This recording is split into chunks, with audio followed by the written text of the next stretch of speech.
এটা আল্লাহ তাআলার একটা নিয়ামত,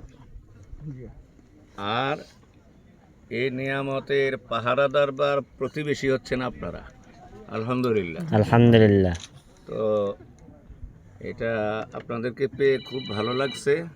আর আমাদের আমার হৃদয়ের ভিতরে আমার হৃদয়ের ভেতরে যে দুই চারটা নাম লেখা আছে, প্রিয় নাম, আমার হৃদয়ে অঙ্কিত দু চারটা প্রিয় নামের একটি নাম হচ্ছে জনাব নসিব আলী চেয়ারম্যান। আল্লাহ তাআলা কবুল করুন বলি আমি।